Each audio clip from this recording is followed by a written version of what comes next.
निष्काम प्रेम हो। एक बार हम लोग बैठे थे अपने जिले में जन्मे भारत के गौरव प्रातस्मरणीय जगत वंद्य श्री कृपालू जी महाराज के आश्रम में। सौभाग्य है मेरा कि उसी तहसील में मेरा जन्म हुआ है जहां धर्म सम्राट श्री करपात्री जी महाराज, श्री कृपालू जी महाराज का जन्म हुआ है। हम लोग उन्हीं के आश्रम में बैठे थे और एक उनके बड़े प्रिय, जो आज सारी व्यवस्थाएं वही संचालित करते हैं, उनके बड़े प्रिय, हम लोग ऐसे बैठे थे उन्हीं के सत्संग हॉल में। ऐसे चर्चा चल रही थी, कुछ मैं बोल रहा था। बोलते बोलते मैंने इस श्लोक को बोला तो उन्होंने कहा, गजब कर दिया आपने महाराज। हमने कहा क्या हुआ भैया? बोले ये श्लोक महाराज जी को बहुत पसंद था और बात बात पे वो श्लोक गाया करते थे। भगवान के चरणों में प्रीति हो, भक्ति हो तो बिना हेतु के हो, हेतु ना हो। आजकल की तरह भक्ति ना हो कि भैया हमारा काम 10 लाख का हो जाए और कितने में 1 लोटा जल और 5 रुपया के प्रसाद में, 1 किलो लड्डू में, 3 पत्ते के बेलपत्र में सारी खुशी मिल जाए 2 दाना चावल चढ़ाने पर। अरे भैया जब भगवान प्रसन्न हो जाएंगे तो तुझे कुछ मांगने की जरूरत ही नहीं पड़ेगी, वो अपने आप सब कुछ दे देंगे। सारी चीजें तो अपने आप, जब परमात्मा ही तुझसे प्रसन्न हो गया तो फिर मांगने की आवश्यकता नहीं पड़ती। बच्चा जब छोटा होता है उसके अंदर छल कपट नहीं होता और रोते रोते जब दोनों हाथ उठा देता है तो मां उसे उठा करके अपनी गोदी में बैठा लेती है। ऐसे जब आप भी भगवान के पास निश्चल भाव से जाओगे और अपने इन आंखों से आंसू बहा करके दोनों हाथ उनके सामने उठा दोगे तो भगवान आपको अपनी गोदी में बैठा लेंगे। प्यारे, मां कितनी भी महंगी साड़ी पहनी हो और बच्चा कितना भी महाराज धूल मिट्टी लगाया हो, लेकिन मां उसे उठा करके उसके माथे को चूम करके अपने साड़ी के पल्लू से उसके मुखौटे को पोंछ देती है। ऐसे भगवान भी है। जब निश्चल भाव से आप जाओगे, कोई आपके पास छल कपट नहीं है, जब आप ऐसे भाव से भगवान के पास जाओगे तो भगवान आपको भी अपनी गोदी में उठा करके अपने पीतांबर से आपके मुखड़े को पोंछ देंगे। प्यारे, आपके माथे को चूम लेंगे। साहब, दूसरा प्रश्न था किसको पूजें और किसको छोड़ें, कौन देवता बड़ा है कौन छोटा है? बोले भैया निंदा कभी किसी की मत करो, इष्ट कोई अपना एक बनाओ, क्योंकि एक साधे सब सधे और सब साधे सब जाए। किसी एक को अपना इष्ट बनाओ, लेकिन निंदा कभी किसी की मत करो ना। वो चाहे शंकर जी, चाहे हनुमान जी, चाहे काली मैया, चाहे भैरव बाबा, चाहे राम जानकी, चाहे राधा, किसी को भी अपना इष्ट बना लो, लेकिन निंदा कभी किसी की मत करो ना। ऐसा नहीं कि हम राम जी के भक्त हैं तो कृष्ण की कथा में क्यों जाएं? जरूर जाइए आप, लेकिन जाकर के वहां करना क्या चाहिए? ऐसा नहीं कि हम कृष्ण के भक्त हैं तो राम मंदिर में क्यों जाएं? जरूर जाइए, लेकिन जाकर के वहां करना क्या चाहिए? ये गोपियों से सीखिए ना। चाहती तो थी कृष्ण को, लेकिन पूजा किसकी करती थी? कात्यायनी मैया। अब ये नहीं कि हम तो कृष्ण के भक्त हैं तो वैष्णो देवी क्यों जाएं? जरूर जाइए, हमारे यहां का प्रसिद्ध तीर्थ स्थल है, लेकिन वहां जाएं तो करें क्या? जाएं तो भगवती के सामने जब हाथ जोड़ करके खड़े हों। आजकल तो मुझे बड़ी हंसी आती है, लोगों को दर्शन का तरीका नहीं पता ना। मंदिर में जाएंगे, भगवान के सामने खड़े होंगे तो हाथ जोड़ के आंख बंद कर लेंगे। जहां देखना चाहिए वहां आंख बंद।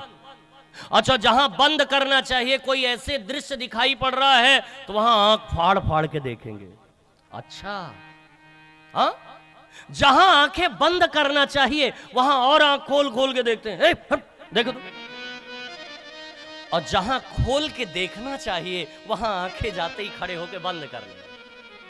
क्या क्या दर्शन का तरीका है? देखो, अरे जब भगवान के सामने जाइए तो उनके चरणों को निहारिए, उनके कटि प्रदेश को निहारिए, उनके मुखौटे को निहारिए, उनकी नजरों से नजरें मिलाइए और उनसे अपने दिल का हाल कहिए, बात करिए, उनसे थोड़ा रूबरू होइए, उनके मुख से मुख मिलाइए अपना और अपने दिल का साला हाल कह करके अपने इन आंखों से उस दृश्य को निहार करके अपने हृदय में जरा छापिए और फिर जब अपने घर में आइए, अपने बेड पर लेटिए, तब आंखें बंद कीजिए और बंद करके फिर निहारिए आप। आज भगवान ऐसे लग रहे थे, आज भगवान की बांसुरी ऐसी बज रही थी, आज भगवान के कपोल ऐसे लग रहे थे, उनकी आंखें ऐसे लग रही थी, अरे आज तो मुस्कुरा रहे थे। कुछ लोग ऐसे होते हैं दर्शन करके, आज तो ऐसा ठाकुर जी का दर्शन हुआ, मजा आ गया, आनंद आ गया। ऐसे दर्शन कीजिए, वहां जाके आंख मत बंद कीजिए, वहां आंखें खोल के रखिए जरा। किसी एक को अपना इष्ट बनाओ, लेकिन निंदा कभी किसी की मत करो। अच्छा, ये बातें सब जानते कि चांदनी चांद से होती है, सितारों से नहीं, लेकिन फिर भी एक लोटा जल लेंगे और 2 रुपया का प्रसाद लेंगे तो हर मंदिर मंदिर मंदिर मंदिर घूम आएंगे। और महाराज बाहर निकलते निकलते एक आध मूर्ति छूटी जाती है। एक को अपना इष्ट बनाओ, निंदा कभी किसी की मत करो। और क्या पूछा आपने? वेद में परमात्मा का नाम है अजन्मा। देखिए, ये कार्यकर्ता आपसे निवेदन कर रहे हैं कि आप लोग थोड़ा थोड़ा भूमि दान कर दीजिए। मेरी संस्था में नहीं करना आपको, उसके लिए मैं नहीं कह रहा हूं। यहीं बैठे बैठे थोड़ा थोड़ा आगे ऐसे खिसक के आ जाइए। हाँ, नहीं तो आप ये सोचिए भूमि, ये तो अच्छा तीसरे दिन बता दिए भूमि दान। हाँ, ना ना, अपना ऐसा कोई पैसा नहीं है। यहीं बैठे बैठे थोड़ा थोड़ा भूमि दान कीजिए आप। आगे वाले एकदम वहीं बैठे रहें, वो लोग थोड़ा सा,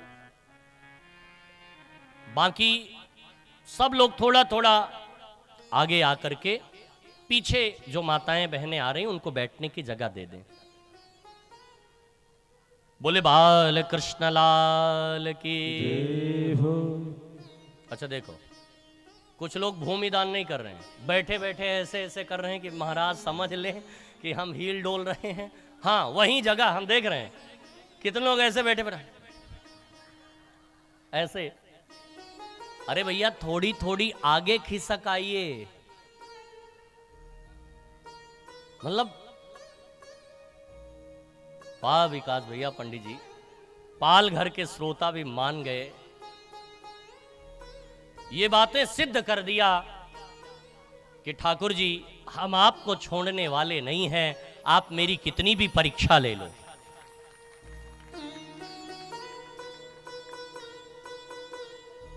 भैया, आप सब बहुत भाग्यशाली हैं, सौभाग्यशाली हैं, जो इस गीता जयंती के पावन अवसर पर भगवान की कथा का आनंद ले रहे हैं।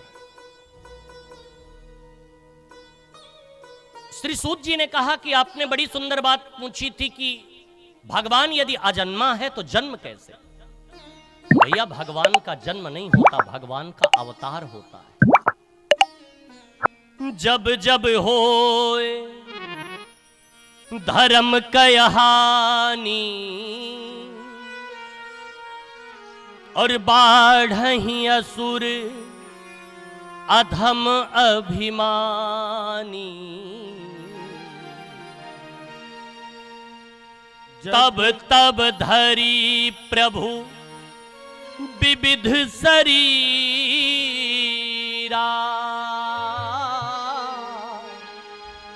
हरहि कृपा निधि सज्जन पीरा। तब तब धरे प्रभु विविध शरीरा हरहि कृपा निधि सज्जन पीरा। भगवान अनेक रूप धारण करके अपने भक्तों की पीड़ा का हरण किया करते हैं साहब। और आपने कहा कि शास्त्रों में परिप्रेक्ष्य दृष्टि से भगवान के अवतार भी हुए तो कितने? तो भैया शास्त्रों में परिप्रेक्ष्य दृष्टि से भगवान के 24 अवतार हैं। और भगवान ने 24 अवतार क्यों धारण किया? क्योंकि भैया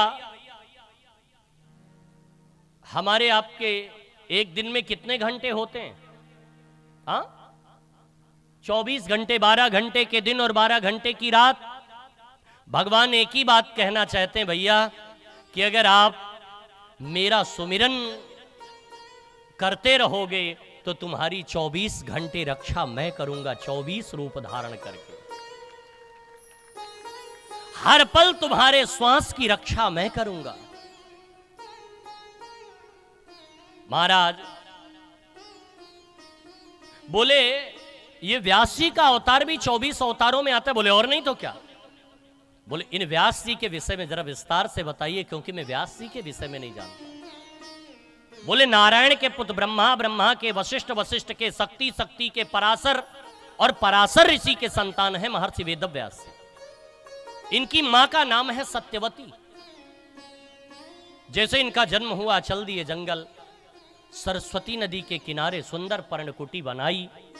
और वेद पहले एक था, वेद का विभाजन किया तो वेद हो गए 4, ऋग्वेद, यजुर्वेद, अथर्ववेद और सामवेद। वेदों के आधार पर 17 पुराणों की रचना किया। लेकिन अभी भी बात समझ में नहीं आ रही थी लोगों की। एक दिन बैठे रो रहे थे कि उसी समय उनकी कुटिया पर नारद जी का पदार्पण हुआ। और जैसे ही नारद जी आए, बोल पड़े भैया क्या बात है, क्यों रो रहे हो आप? बोले बाबा मैंने वेद का विभाजन किया, पुराणों की रचना की, लेकिन मेरे मन को शांति नहीं मिली। बोले बाबा शांति मिलेगी कैसे? क्यों? क्योंकि अभी आपने नटखट कन्हैया के चरित्र का वर्णन नहीं किया। तो महाराज व्यास जी ने कहा कि बाबा कैसी बात कर रहे हैं आप, हमारी तो दाढ़ी पक गई, बाल पक गए लिखते लिखते, अब तो हमारे बस की बात नहीं है रचना बचना करने की, अब तो हमारा हाथ भी कांपता है। नारद जी ने कहा कि बाबा संतों की शरण में चले जाओ तो कोई काम असंभव नहीं है, सब संभव है। और नारद जी ने कहा मैं किसी दूसरे की कथा नहीं कहता, मैं अपनी कथा बता रहा हूं कि अहम पुरातीत भवे भवन मुने दास्यास्तु कस्याश्चन वेदवादिनाम। नारद जी कह रहे हैं कि मैं पूर्व जन्म में एक दासी का बेटा, और आज संतों की कृपा है, आज गुरुजनों की, विद्वानों की कृपा है कि वो दासी का बेटा ब्रह्मा का मानस पुत्र नारद के रूप में आपके सामने खड़ा है। ये हमारे गुरुजनों की कृपा है, संतों की कृपा है। अच्छा, तो नारद जी ने चतुर्थ श्लोकी भागवत का गान करवाया और उन 4 श्लोकों को व्यास जी ने 18,000 श्लोकों में लिखा। लिख तो दिया भागवत, लेकिन अब पढ़ाएं किसको?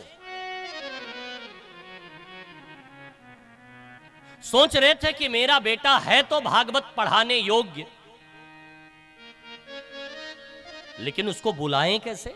सुखदेव जी को तो अपने शिष्यों को बुलाया और बुला करके भागवत के 10वें स्कंद के 21वें अध्याय का 5वां श्लोक पढ़ाया।